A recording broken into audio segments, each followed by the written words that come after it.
Bonjour à tous. Alors voici à nouveau une nouvelle vidéo de l'atelier crochet de Gaëlle. Dans ma précédente vidéo, je vous avais expliqué comment crocheter en rond d'une première manière, à savoir en spirale, hein. Comme je vous l'ai expliqué, c'est ce qu'on utilise le plus souvent pour les amigurumi, les petites peluches. Pour des paniers aussi. Et là, en fait, on va utiliser une autre façon qu'on appelle en cercle fermé.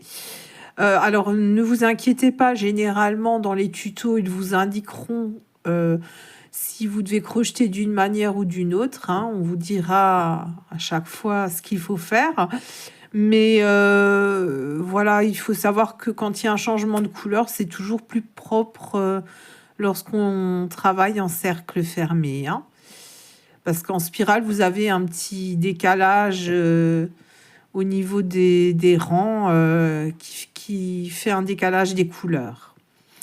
Alors là, je fais mon cercle magique et je fais comme dans la vidéo précédente, hein, 6 mailles serrées, 1, 2, 3, 4,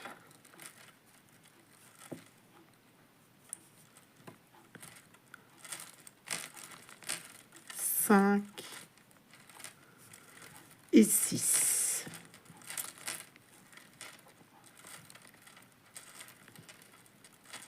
Oh, le fil ne veut pas venir. Voilà. Alors, je referme mon cercle magique. Donc, là,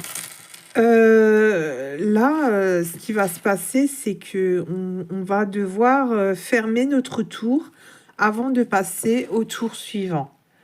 Alors, je vais vous montrer la manière officielle de fermer le tour. Et ensuite, je vous expliquerai pourquoi je n'aime pas et comment moi je fais. Donc la manière officielle, c'est tout simplement de venir dans la première maille du tour suivant, faire une maille coulée. Et vous la serrez bien pour qu'elle soit le moins visible possible. C'est juste pour fermer le tour. Vous voyez, j'ai bien tiré dessus, moi. Et dans ce cas-là, on démarre comme dans un travail en rang.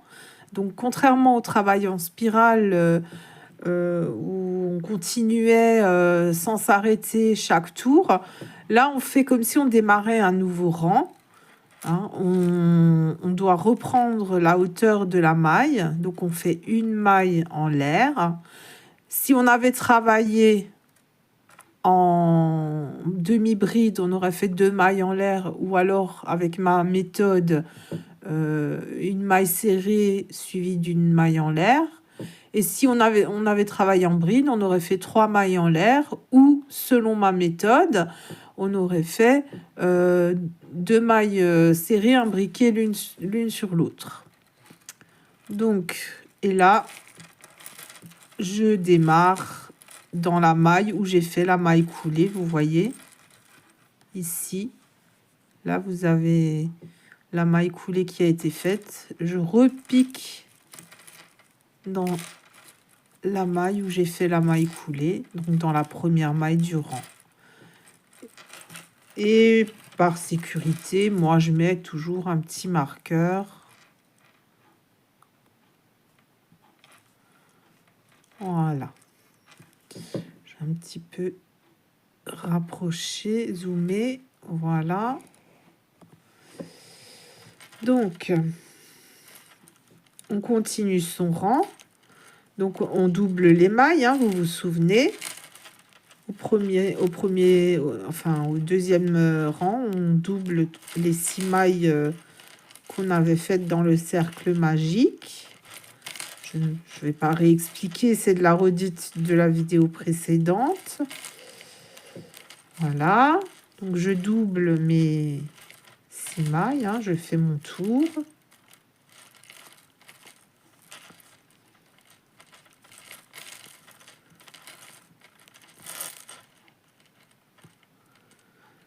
Alors, le fil élastique est parfois un petit peu dur à travailler, hein. Je vous déconseille, si vous êtes débutant, de commencer avec ce fil, hein. Plutôt un fil tout simple de coton, hein.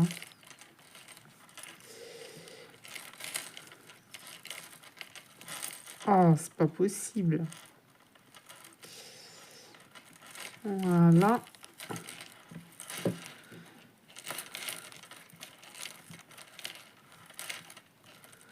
Voilà. Alors là, moi, je vais vous montrer ma méthode parce que déjà, non, avant de vous montrer ma méthode, je vais vous montrer où vous allez devoir piquer si vous souhaitez faire une maille coulée. Vous voyez, j'ai mis le marqueur ici. Par contre, attention, là, c'est pas une maille, hein, c'est la maille coulée qu'on a faite, hein. Donc vraiment, ne pas confondre. Et on le voit, elle n'est pas au même niveau que l'autre, vous voyez. C'est pour ça que je vous dis de bien la serrer, hein. Donc vraiment, faites attention, parce que en tant que débutant, on peut parfois se tromper et croire qu'il nous reste une maille, à savoir celle-ci, alors qu'en fait, c'est la maille coulée du rang précédent. Et vraiment, on voit qu'elle est montante, donc c'est pour monter le travail. Alors moi, je ne vais pas faire une maille coulée. Je vais vous montrer ma façon de faire. Parce qu'en fait, quand vous faites des mailles coulées sur votre travail, ça vous laisse une marque qui n'est pas très jolie. Et moi, ce que je fais, donc, vous voyez, j'ai sorti le crochet de la boucle. Je pique d'avant vers l'arrière de la maille.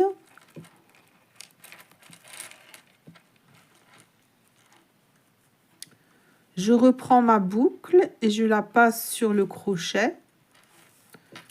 Je la serre, voyez.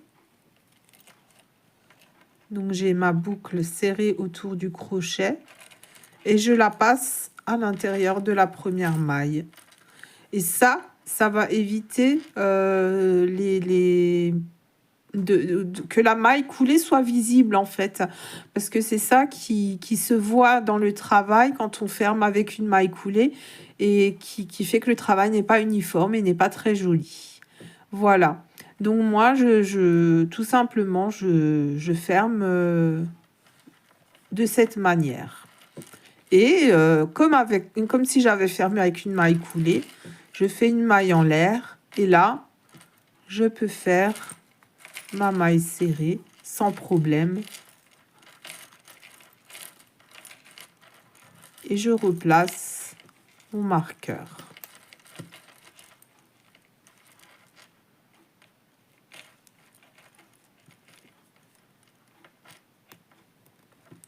Voilà.